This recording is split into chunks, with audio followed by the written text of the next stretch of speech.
আসসালামু আলাইকুম রহমতুল্লাহি ওয়া বারাকাতুহু। নাহমাদুহু ওয়া নুসাল্লি আলা রাসূলিল কারীম, আম্মা বা'দ। বাংলাদেশ এবং বাংলা ভাষাভাষী বিশ্বের যে যেখান থেকে আমাদের আজকের এই ক্লাস দেখছেন, সকলকে জানাই আন্তরিক শুভেচ্ছা এবং অভিনন্দন। সম্মানিত দ্বীনী ভাই বন্ধুগণ, কোরআনের বাংলা অর্থ শিখি আমাদের ধারাবাহিক ক্লাসে আজকে আমরা কোরআনের 6 নম্বর পারার 10 নম্বর পৃষ্ঠা অর্থাৎ সূরা মাঈদার 18 নম্বর আয়াত থেকে 23 নম্বর আয়াত পর্যন্ত শব্দে শব্দে অর্থ এবং একত্রে অর্থ শিখব ইনশাআল্লাহ। তো যারা আমাদের বিগত ক্লাস না দেখে সরাসরি আজকের এই ক্লাস প্রথম দেখছেন, তাদের জন্য আমাদের পরামর্শ হচ্ছে আপনারা অবশ্যই চেষ্টা করবেন আমাদের এই ক্লাসগুলো ধারাবাহিকভাবে দেখার জন্য। অনেক সময় এমনও হবে আল্লাহ সুবহানাহু ওয়া তাআলা যেই ঘটনার প্রেক্ষিতে আয়াত নাজিল করেছেন তার কিছু অংশ আমাদের পূর্বের ক্লাসে আর কিছু অংশ আমাদের বর্তমান ক্লাসে, তখন দেখা যাবে আপনি পূর্বের অংশ না জানার জন্য আপনি টোটাল ঘটনা বুঝবেন না, উপলব্ধি করতে পারবেন না। তো এর জন্য চেষ্টা করবেন আমাদের এই ক্লাসগুলো ধারাবাহিকভাবে দেখার জন্য। তো চলুন শুরু করি আমাদের আজকের এই ক্লাস। আউযু বিল্লাহি মিনাশ শাইতানির রাজীম। বিসমিল্লাহির রহমানির রহিম। وقالت اليهود والنصارى نحن أبناء الله وأحباؤه قل فلم يعذبكم بذنوبكم بل أنتم بشر ممن خلق يغفر لمن يشاء ويعذب من يشاء ولله ملك السماوات والأرض وما بينهما وإليه المصير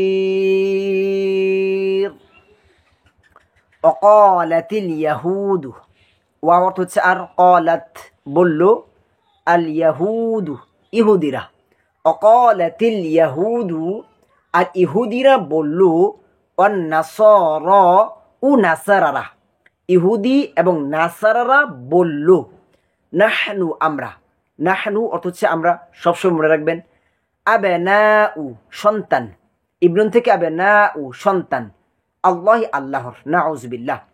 ইহুদি এবং নাসারারা বলল যে আমরা আল্লাহর সন্তান, নাউজুবিল্লাহ।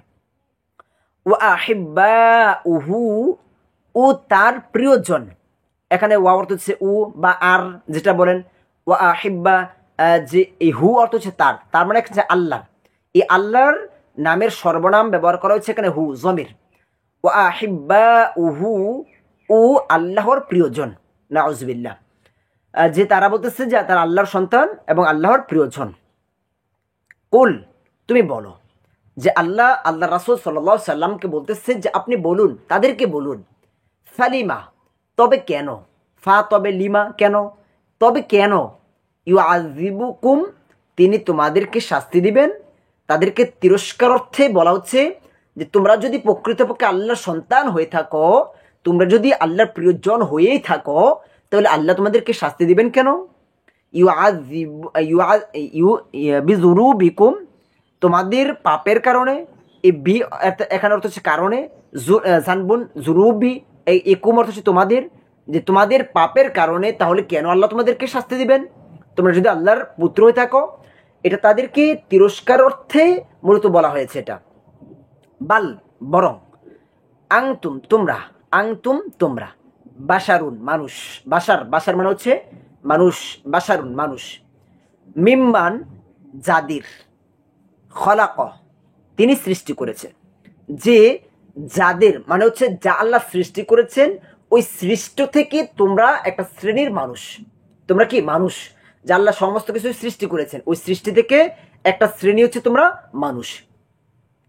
ইয়াগফিরু তিনি ক্ষমা করেন, ইয়াগফিরু গফারু ইয়াগফিরু তিনি ক্ষমা করেন, লিমান যাকে, ইয়াশাউ তিনি ইচ্ছা করেন, যে আল্লাহ যাকে ইচ্ছা করেন তিনি কি করেন তাদেরকে ক্ষমা করেন। ওই আজিবু এবং ওয়াবর্ত হচ্ছে এবং, ইউ আজিবু শাস্তি দেন, মান যাকে, ইয়াশাউ তিনি ইচ্ছা করেন, মানে আল্লাহ যাকে ইচ্ছা করেন তাকে ক্ষমা করেন, যাকে ইচ্ছা শাস্তি দেন। ওয়ালিল্লাহি আর আল্লাহর জন্যই, এই ওয়াও কি আর লি জন্য, আল্লাহি আল্লাহর, ওয়ালিল্লাহি আর আল্লাহর জন্যই, মুলকু রাজত্ব, আধিপত্য, আসসামাওয়াতি আসমান, ওয়াল আরদি ও জমিনের, ওয়াও এখানে উ বা আর, আসমান এবং জমিনের, ওয়ামা আর যা, ওয়া অর্থ হচ্ছে আর, মা অর্থ হচ্ছে যা, বাইনা হুমা এ দুটির মাঝে, দুটির মাঝে মানে হচ্ছে আসমান এবং জমিনের মাঝে, ওয়া ইলাইহি আর তার দিকেই, ওয়া অর্থ হচ্ছে আর বা এবং, ইলা ইলা অর্থ হচ্ছে দিকে, পর্যন্ত, হি এখানে তার, তার মানে হচ্ছে এখানে আল্লাহর, আল্লাহর নামের পরিবর্তে জমির সর্বনাম ব্যবহার করা হয়েছে, ওয়া ইলাইহি আর আল্লাহর দিকেই, আল মাসিরু প্রত্যাবর্তন স্থল, যে আল্লাহর দিকেই ফিরে যেতে হবে। আচ্ছা, একত্রে আমরা অর্থ দেখি। ইয়াহুদি ও নাসারারা বলে আমরা আল্লাহর সন্তান, নাউজুবিল্লাহ, ও তার প্রিয়জন। বলো, আল্লাহ আল্লাহ রাসূলকে বলতেছে, আপনি তাদেরকে বলুন, তাদেরকে জিজ্ঞেস করুন, তবে তিনি তোমাদেরকে পাপের কারণে কেন শাস্তি দিবেন? যে তোমরা যদি প্রকৃতপক্ষে আল্লাহ সন্তানই হয়ে থাকো, তাহলে আল্লাহ তোমাদেরকে শাস্তি দিবেন কেন তোমাদের পাপের কারণে? বরং তোমরা মানুষ, তোমরা কি মানুষ, অন্যান্য সৃষ্টির মতো তোমরাও একটা সৃষ্টি, তাদের অন্তর্ভুক্ত যা তিনি সৃষ্টি করেছেন। তিনি আল্লাহ যাকে ইচ্ছা ক্ষমা করেন এবং যাকে ইচ্ছা শাস্তি প্রদান করেন। আসমান সমূহ, জমিন ও এ দুইয়ের মধ্যে যা কিছু আছে, আসমান এবং জমিনের মধ্যে যা কিছু আছে এবং আসমান এবং জমিনের মধ্যে যা আছে, তাতে আল্লাহরই আধিপত্য, রাজত্ব রয়েছে এবং তার কাছেই প্রত্যাবর্তন স্থল, যে আল্লাহর কাছেই সমস্ত কিছু কি ফিরে যেতে হবে। আমরা দুনিয়াতে একসময় ছিলাম না, আবার দুনিয়াতে আছি, আবার কি আমরা থাকবো না। এবং দেখেন প্রত্যেকটা সৃষ্টি, সব কিছু ক্ষণস্থায়ী, কোনো জিনিস দেখতে পাবেন না যে স্থায়ী, কোনো জিনিস না, সমস্ত কিছু দুনিয়ার যা দেখতেছেন সমস্ত কিছু কি ক্ষণস্থায়ী, সব কিছুই ধ্বংস হয়ে যাবে। দেখি আমরা পরে আয়াত। يا أهل الكتاب قد جاءكم رسولنا يبين لكم على فترة من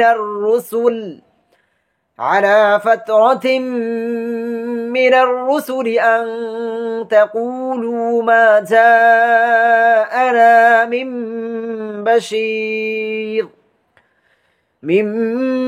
بشير ولا نظير، ما جاءنا من بشير ولا نذير، فقد جاءكم بشير ونذير، الله على كل شيء قدير। ইয়া আহলাল কিতাব, হে আহলে কিতাব, ইয়া হে, হে আল্লাহ আহলে কিতাবদেরকে ডাক দিচ্ছেন, হে আহলে কিতাব। কদে যা আকুম, কদে অবশ্যই, যা আ এসেছে, কুম তোমাদের কাছে, তোমাদের কাছে, কদে যা আকুম অবশ্যই তোমাদের কাছে এসেছে, রসুলুনা আমাদের রাসূল, রসুল মানে রাসূল না আমাদের, যে আমার রাসূল, আল্লাহ বলতেছে অবশ্যই তোমাদের কাছে আমার রাসূল এসেছে, ইউবাইয়িনু সুস্পষ্ট বর্ণনা করে, বাইয়িন মানে বর্ণনা করা, ইউবাইয়িন বাইয়িনু বর্ণনা করে, সুস্পষ্ট বর্ণনা করে, লাকুম তোমাদের কাছে, লাকুম তোমাদের লা জন্য বা কাছে, এখানে যেটাই বলেন লাকুম তোমাদের জন্য বা তোমাদের কাছে, আলা উপরে, আলা উপরে সর্বদাই মনে রাখতে হবে, ফাতরাতিন বিরতির পর, ফাতরাতিন বিরতির পর, মিনার রসুলি মিন অর্থ হচ্ছে থেকে, আর রসুলি রাসুলগণ, যে রাসুলগণের বিরতির পর। আচ্ছা, এটা আমরা পরে বলতেছি ব্যাখ্যায় কি। আন না পারো তাকুলু তোমরা বলতে, যে মা যা আনা আমাদের কাছে আসেনি, এখানে মা অর্থ হচ্ছে নি, না অর্থ যা মানে আসা, না আমাদের, মিন কোনো, বাশীর সুসংবাদদাতা, ওয়ালা এবং না, ওয়া অর্থ হচ্ছে এবং, লা অর্থ হচ্ছে না, নাযীরিন ভীতি প্রদর্শক, ফাকাদ জাআকুম আর অবশ্যই তোমাদের কাছে এসেছে, বাশীরুন সুসংবাদদাতা, ওয়া নাযীরুন ও ভীতি প্রদর্শক, আল্লাহু আর আল্লাহ, ওয়া অর্থ হচ্ছে আর, আল্লাহ আল্লাহ, আলা উপরে, কুল্লি সব, সমস্ত কিছু, শাইইন বিষয়ের, কদিরুন শক্তিমান ক্ষমতাবান। আচ্ছা, একত্র অর্থ দেখি। হে আহলে কিতাবরা, তোমাদের কাছে আমার রাসূল এসেছে, সে রাসূলের বিরতির পর তোমাদের কাছে সুস্পষ্ট বর্ণনা করে। আচ্ছা, আবার দেখি আমরা। হে আহলে কিতাবরা, তোমাদের কাছে আমার রাসূল এসেছে, আল্লাহ বলতেছে সে রাসূলদের বিরতির পর, সে রাসূলদের বিরতির পর এসেছে। যে বিরতির পরকে, আচ্ছা এটা হচ্ছে যে আমরা জানি যে কেউ কেউ বলেন যে ঈসা আলাইহিস সালাতু ওয়াস সালাম এরপর থেকে প্রায় 600 বছর পর্যন্ত দুনিয়াতে কোনো নবী রাসূল আসে নাই। ঈসা আলাইহিস সালাতু ওয়াস সালামের পরে কত বছর? প্রায় 600 বছর কোনো নবী দুনিয়াতে আসে নাই। আবার কেউ কেউ বলেছেন যে 620 বছর, আবার কেউ কেউ বলেছেন যে 560 বছর পর্যন্ত দুনিয়াতে কোনো নবী আসে নাই। এই যে একটা ফিতরত, এই যে বিরতি, নবীর আগমন। আবার কিন্তু আগে আমরা দেখেছি ইতিহাস থেকে যে একই সময়ে একের অধিক নবীও দুনিয়াতে আগমন করেছে। তারা ছিল কি একটা সাম্প্রদায়িক নবী, একটা আঞ্চলিক নবী। তো ঈসা আলাইহিস সালাতু ওয়াস সালামের পর থেকে অনেক বছর পর্যন্ত কোন নবী দুনিয়াতে আগমন করে নাই। এটাই এখানে বলা হচ্ছে যে বিরতির পর, যে ঈসা আলাইহিস সালাতু ওয়াস সালামের পরে অনেকদিন বিরতির পর তোমাদের কাছে সুস্পষ্ট বর্ণনা করে। আচ্ছা, এটা হচ্ছে যে এখানে বলা হচ্ছে মুহাম্মদ সাল্লাল্লাহু আলাইহি সাল্লাম সম্পর্কে। যে আবার দেখি আমরা, হে আহলে কিতাবরা, তোমাদের কাছে আমার রাসূল মানে সেখানে মুহাম্মদ সাল্লাল্লাহু আলাইহি সাল্লাম, সে রাসূলদের বিরতির পর, যে ঈসা আলাইহিস সালাতু ওয়াস সালামের পরে আর যে কোনো নবী আসে নাই, এই বিরতির পর তোমাদের কাছে এসেছে এবং সুস্পষ্ট বর্ণনা করে, যাতে তোমরা বলতে না পারো আমাদের কাছে কোনো সুসংবাদদাতা ও ভীতি প্রদর্শক আসেনি। যেন তারা কিয়ামতের দিন না বলতে পারে, কিয়ামতের দিন যেন না বলতে পারে যে আমাদেরকে সুসংবাদ দিবে এমন কেউ ছিল না, আমাদেরকে ভয় প্রদর্শন করবে এমন কেউ ছিল না, এজন্য আমরা ভ্রান্ত পথে চলাফেরা করেছি, এমন যেন কোনো বলার সুযোগ না থাকে। এজন্য আল্লাহ সুস্পষ্ট কিতাব দিয়ে, আল্লাহর বাণী দিয়ে আল্লাহ কি করছেন? রাসূলদেরকে দুনিয়াতে প্রেরণ করেছেন। নিশ্চয় তোমাদের কাছে সুসংবাদদাতা ও ভীতি প্রদর্শক এসেছে। তারা কি করেছে? নবী রাসূলরা জাহান্নামের ভয় দেখিয়েছে, জান্নাতের সুসংবাদ দিয়েছে। আর আল্লাহ সর্ব বিষয়ে সর্বশক্তিমান, যে সব বিষয়কে আল্লাহ ক্ষমতা রাখেন, সব বিষয় আল্লাহ জানেন, শোনেন। আচ্ছা, দেখি আমরা পরে আয়াত। وَإِذْ قَالَ مُوسَى لِقَوْمِهِ يَا قَوْمِ اذْكُرُوا نِعْمَةَ اللَّهِ عَلَيْكُمْ إِذْ جَعَلَ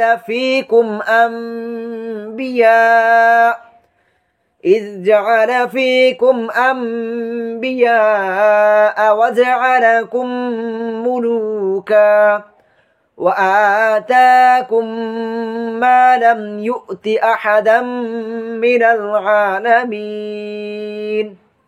ওয়াইজ আর যখন, ওয়া অর্থ হচ্ছে আর, ইজ অর্থ হচ্ছে যখন, কলা বলল, মুসা যখন মুসা আলাইহিস সালাতু ওয়াস সালাম বলল, যে এখানে মুসা আলাইহিস সালাতু ওয়াস সালামের একটা ঘটনা আমাদেরকে এখানে স্মরণ করাচ্ছে। লিকৌমিহি তার সম্প্রদায়কে, কৌম মানে কি? সম্প্রদায়, হি তার মানে মুসা আলাইহিস সালাতু ওয়াস সালাম। আর এখানে মানে এখানে কে অর্থ আসছে? লিকৌমি তার সম্প্রদায়কে বা তার সম্প্রদায়ের জন্য। ইয়া কৌমি হে সম্প্রদায়, ইয়া অর্থ হচ্ছে হে, কৌমি মানে সম্প্রদায়, ইয়া কৌমি হে সম্প্রদায়, উযকুরু তোমরা স্মরণ করো। আমাদেরকে আল্লাহ স্মরণ করাচ্ছে মুসা আলাইহিস সালাতু ওয়াস সালামের একটি ঘটনা।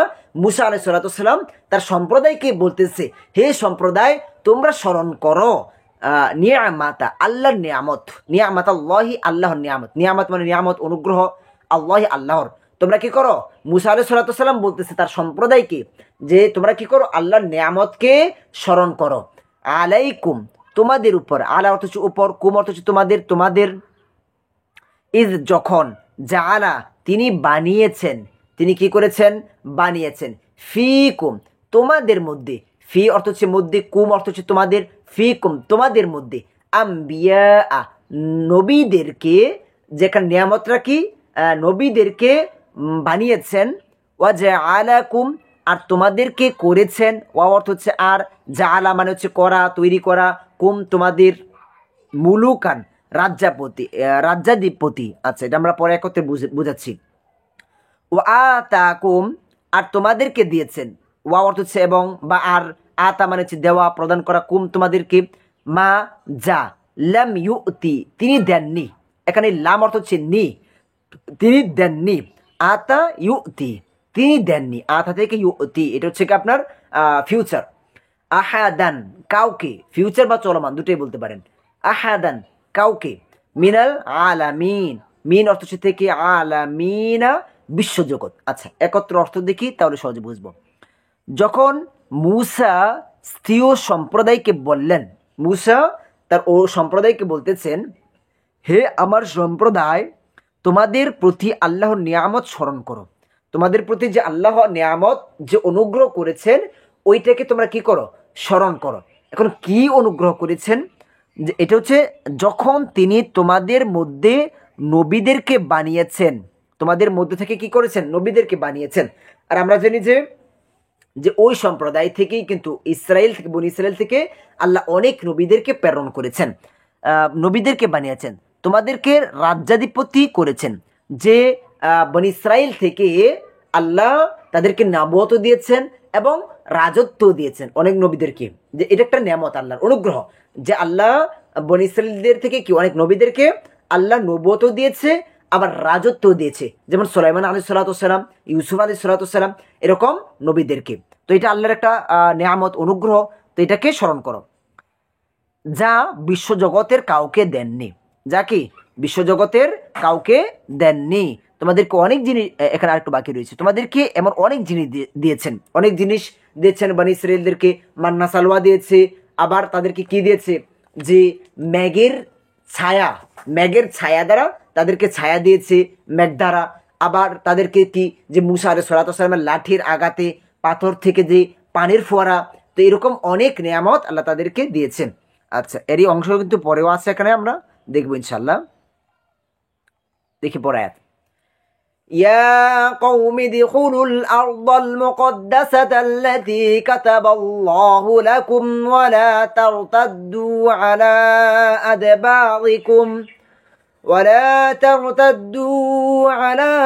أدباركم فتنقلبوا خاسرين।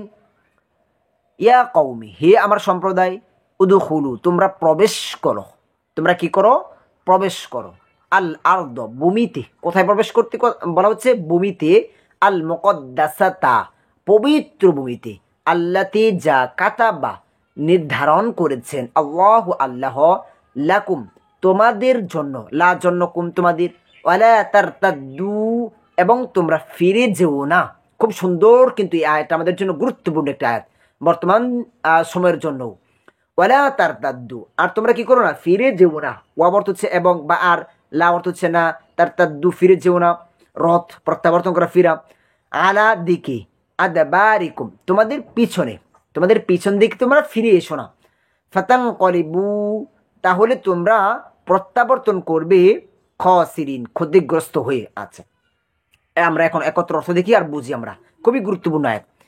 হে আমার সম্প্রদায়, পবিত্র ভূমিতে প্রবেশ করো, যা আল্লাহ তোমাদের জন্য নির্ধারণ করেছেন, এবং পিছন দিকে প্রত্যাবর্তন করো না, তাহলে তোমরা ক্ষতিগ্রস্ত হয়ে প্রত্যাবর্তন করবে। এটা হচ্ছে একত্র আয়াত। আচ্ছা, আমরা এখন একটু বুঝার চেষ্টা করি। হে আমার সম্প্রদায়, পবিত্র ভূমিতে প্রবেশ করো, বলা হচ্ছে যে, বলতেছে যে তোমরা কি করো, পবিত্র ভূমিতে প্রবেশ করো। এখন পবিত্র এই যে বলা হচ্ছে, স্বাভাবিকভাবে প্রবেশ করার কথা বলা হচ্ছে না, এখানে বলা হচ্ছে কি, যে তোমরা ভূমিতে প্রবেশ করো, আসলে কিন্তু এটা স্বাভাবিকভাবে ওইখানে পবিত্র ভূমিতে, মানে হচ্ছে এটা আপনার বাইতুল মুকাদ্দাস জেরুজালেমে, যে ওইখানে তোমরা প্রবেশ করো, এটা কিন্তু স্বাভাবিকভাবে না। এটা বলা হচ্ছে যুদ্ধ করে ওইখানে প্রবেশ করো, কি করো তোমরা, কি করো, যুদ্ধ করে তোমরা কি করো, ওইখানে প্রবেশ করো। এখন আপনাকে কেন ওইখানে যুদ্ধ করতে হবে, কারণটা কি ছিল, এটা একটা ঘটনা, আমরা একটু বুঝার চেষ্টা করি। যুদ্ধটা কেন করতে হবে, যে ইয়াকুব আলাইহিস সালাতু ওয়াস সালামের সময়ে যে বাইতুল মুকাদ্দাস এটা তাদের অধীনে ছিল। ইয়াকুব আলাইহিস সালাতু ওয়াস সালামের সময়ে এই বাইতুল মুকাদ্দাস তাদের অধীনে ছিল, কিন্তু পরবর্তীতে তাদের অধীন থেকে এটা চলে যায়, তাদের দখল থেকে এটা চলে যায়। কেন দখল থেকে চলে যায়, আচ্ছা, কেন দখল থেকে চলে যায়, একসময় দখল ছিল, কেন চলে গিয়েছে, এটা বোঝার আগে আমরা আরেকটু আগে চলে যাই। যে ইয়াকুব আলাইহিস সালাম কে ছিলেন, যে ইব্রাহিম আলাইহিস সালামের দুজন সন্তান ছিলেন। কে ছিলেন? ইসমাইল এবং হচ্ছে ইসহাক। এই ইসহাক আলাইহিস সালামের পুত্র ছিল কে? ইয়াকুব আলাইহিস সালাম। আর ইয়াকুব আলাইহিস সালামের পুত্র ছিল কে? হযরত ইউসুফ আলাইহিস সালাম। তাদের আরো একাধিক সন্তান ছিল, পুত্র ছিল। আচ্ছা, তো ইউসুফ আলাইহিস সালামের ঘটনা একটা আমরা জানি। তো এখন আমরা বুঝবো যে কেন এই বাইতুল মুকাদ্দাস তাদের দখল থেকে চলে গিয়েছে। ইউসুফ আলাইহিস সালাম একটা ঘটনা কিন্তু আমরা কম বেশ সবাই জানি, যে ইউসুফ আলাইহিস সালাম যখন ছোট ছিলেন তখন তার ভাইয়েরা কি করেছে, যে কূপের মধ্যে ফেলে দিয়ে আসছে। তো যখন ইউসুফ আলাইহিস সালামকে কূপের মধ্যে ফেলে দিয়ে আসছে, তখন ইউসুফ আলাইহিস সালামকে কি করেছে, যে কোনো সময়ে কি করেছে, যে আপনার বণিকদের মাধ্যমে মিশরে গিয়ে পৌঁছেছে। আর ওই মিশরেই কিন্তু ইউসুফ আলাইহিস সালাম বড় হতে লাগলেন। আর ওই যে ভাইয়েরা কি করেছে, তাদের ওই ইউসুফ আলাইহিস সালামকে এখানে ফেলে দিয়েছে। আর ইউসুফ আলাইহিস সালাম সময়ের পালাক্রমে মিশরে গিয়েছে, আর মিশরে বড় হয়েছে। তো এখন এখানে কি হয়েছে, যে তার ভাইয়েরা যে তাকে ফেলে দিয়েছে, একসময় তার ভাইয়েরা ওই সম্প্রদায়, তারা একসময় আস্তে আস্তে আল্লাহর গজমে তারা কি হয়েছে, তারা একদম ধ্বংসপ্রাপ্ত হয়ে গেছে, ধ্বংসের দ্বার প্রান্তে চলে গেছে। তো তাদের অধীনে তখনও ছিল কি, ওই বাইতুল মুকাদ্দাস। কিন্তু পরবর্তীতে তারা ভাইয়েরা সব পরিবারে তারা ওইখান থেকে আবার চলে গিয়েছে ইউসুফ আলাইহিস সালামের কাছে। আচ্ছা, তাদের অনেক লম্বা ঘটনা এটা।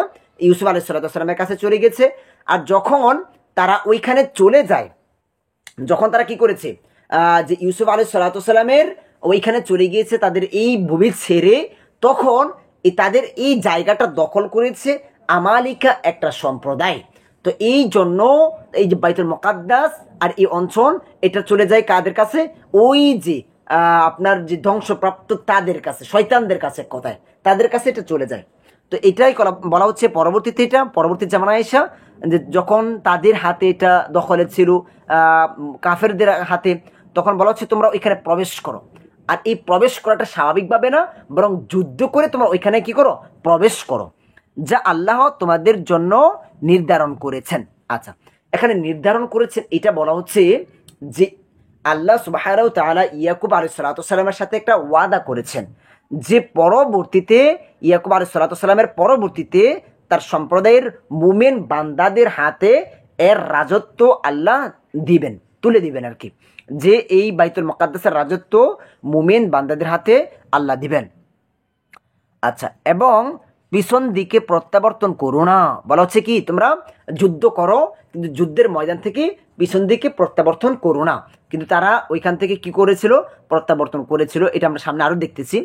তাহলে তোমরা ক্ষতিগ্রস্ত হয়ে প্রত্যাবর্তন করবে, কিন্তু পরবর্তীতে তারা যুদ্ধ করতে অস্বীকার করে, তারা ওইখান থেকে ফিরে আসে। তারা ওইখানে কি করে না, যুদ্ধ করে নাই। এই যুদ্ধ না করার কারণে আল্লাহ তাদেরকে একটা শাস্তি দিয়েছিলেন তিহ প্রান্তে, তিহ একটা ময়দান, ওই ময়দানে আল্লাহ 40 বছর পর্যন্ত তাদেরকে ওইখানে আবদ্ধ করে রাখেন শাস্তি স্বরূপ। ওইখানে তারা ওইখান থেকে বের হতে পারে নাই। আচ্ছা, দেখি আমরা পড়ায়াত। قالوا يا موسى إن فيها قوما جبارين وإنا لن ندخلها حتى يخرجوا منها فإن يخرجوا منها فإنا داخلون قالوا তারা বলল, ইয়া মুসা, হে মুসা, মানে মুসার ওই যে সম্প্রদায়কে মুসা আলাইহিস সালাম বলল যে তোমরা যুদ্ধ করো। এখন তারা যুদ্ধ না করে উল্টা মুসা আলাইহিস সালামকে বলতেছে, নিশ্চয়ই ফিহা, সেখানে, মানে ওই যে ওই সম্প্রদায়, আমালিকা সম্প্রদায়, তার মধ্যে মানে জেরুজালেমের মধ্যে বাইতুল মুকাদ্দাসে কওমান, এক সম্প্রদায় রয়েছে। এই সম্প্রদায়টা হচ্ছে কি, আমালিকা জাব্বারিনা, দুর্দান্ত শক্তিধর। তাদেরকে বলা হচ্ছে তোমরা যুদ্ধ করো, আর তারা উল্টা মুসা আলাইহিস সালামকে বলতেছে কি, যে সেখানে অনেক শক্তিধর একটা সম্প্রদায় রয়েছে, আমরা কিভাবে সেখানে যুদ্ধ করবো। আচ্ছা, ওয়াইন্না, আর নিশ্চয়ই আমরা, অর্থ হচ্ছে আর ইন্না, নিশ্চয়ই না আমরা, লান নাদখুলাহা, আমরা কখনোই সেখানে প্রবেশ করব না, হাত্তা, যতক্ষণ না, তাদের বিরত কত ছিল, কত দুর্বল ছিল তারা, ইয়াখরুজু, তারা বেরিয়ে যাবে, মিনহা, সেখান থেকে। যে যতক্ষণ পর্যন্ত না তারা সেখান থেকে বেরিয়ে যাবে ততক্ষণ পর্যন্ত আমরা কি করতে পারবো না, ওই বাইতুল মুকাদ্দাস সেখানে আমরা প্রবেশ করতে পারবো না। তাদের ভয় কত ছিল, ইমানের দুর্বলতা কত ছিল।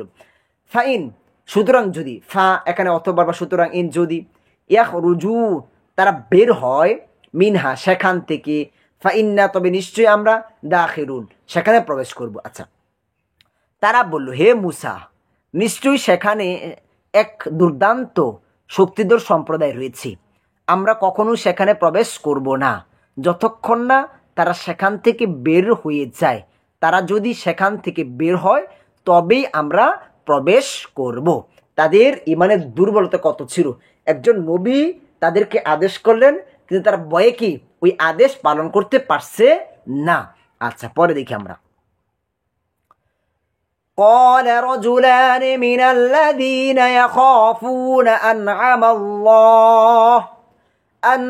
الله عليهم ادخلوا عليهم الباب فإذا دخلتموه فإنكم غالبون وعلى الله فتوكلوا إن كنتم مؤمنين। আচ্ছা, এই আয়াতের আমরা এক অর্থ দেখি, আপনারা প্রয়োজনে এখান থেকে দেখে নিন। যারা ভয় করত তাদের মধ্যে দুইজন যাদের উপর আল্লাহ অনুগ্রহ করেছিলেন তারা বলল, এখানে যে মুসা আলাইহিস সালাম যখন তাদেরকে আদেশ করলেন যে যুদ্ধ করার জন্য, যুদ্ধ করে বাইতুল মুকাদ্দাসে প্রবেশ করার জন্য, উদ্ধার করার জন্য, তখন তাদের মধ্যে মাত্র দুজন ব্যতীত সবাই কি করেছে, ভয় করেছে। মাত্র দুইজন যে তারা ওই ভয় করলো না, তাদেরকে ভয় করলো না, তাদের ইমানি শক্তি অনেক বেশি ছিল। আর তারা দুজন ছিল কে, ইউসা, এক হচ্ছে ইউসা ইবনে নুন, আর একটা হচ্ছে কাবিল। আচ্ছা, এই ঘটনা আমরা সামনেও দেখবো ইনশাল্লাহ। তারা বলল, তোমরা তাদের মোকাবেলা করো, যে তাদেরকে বুঝাতে লাগলো, যারা অস্বীকার করলো, ভয় করলো, তাদেরকে বুঝাতে লাগলো যে তোমরা কি করো, মোকাবেলা করে দরজা দিয়ে প্রবেশ করো। তোমরা একবার ওই দরজা দিয়ে, বাইতুল মুকাদ্দাসের দরজা দিয়ে তোমরা একবার প্রবেশ করো। যদি দরজায় পা রাখতে পারো, শুধু যদি তোমরা ওই দরজায় একবার পা রাখতে পারো, অতঃপর তোমরা যখন তাতে প্রবেশ করবে, পা রাখবে, একবার ঢুকেই পড়বে, তখন তোমরাই জয়ী হবে। তাদেরকে বুঝাচ্ছে আর কি এটা। আর আল্লাহর উপরই ভরসা করো যদি তোমরা মুমিন হও। তারা যে ভয় করতেছে তাদেরকে এখানে বলা হচ্ছে, তোমরা যদি মুমিন হও তাহলে একমাত্র আল্লাহর উপর ভরসা করো, আল্লাহকে ভয় করো, মানুষকে ভয় করো না। তো পরবর্তীতে কিন্তু ওই বাইতুল মুকাদ্দাস তারা আবার দখল করেছিল, তাদের অধীনে নিয়ে আসছিল, যেটা আমরা হয়তোবা পরের ক্লাসে দেখবো ইনশাআল্লাহ। তো এই হচ্ছে আজকে আমাদের ক্লাস। ইনশাআল্লাহ আমাদের ক্লাসগুলো ধারাবাহিকভাবে দেখতে হবে। যদি ধারাবাহিকভাবে না দেখেন তাহলে আপনাদের জন্য বোঝা অনেকটাই কষ্টকর হয়ে যাবে। তো চেষ্টা করবেন আমাদের এই ক্লাসগুলো ধারাবাহিকভাবে দেখার জন্য। তো ইনশাআল্লাহ আমাদের ক্লাস এখানেই শেষ হবে। সকলের কাছে দোয়া চাই, সকলের সুস্বাস্থ্য কামনা করি। আসসালামু আলাইকুম ওয়া রাহমাতুল্লাহি ওয়া বারাকাতুহু।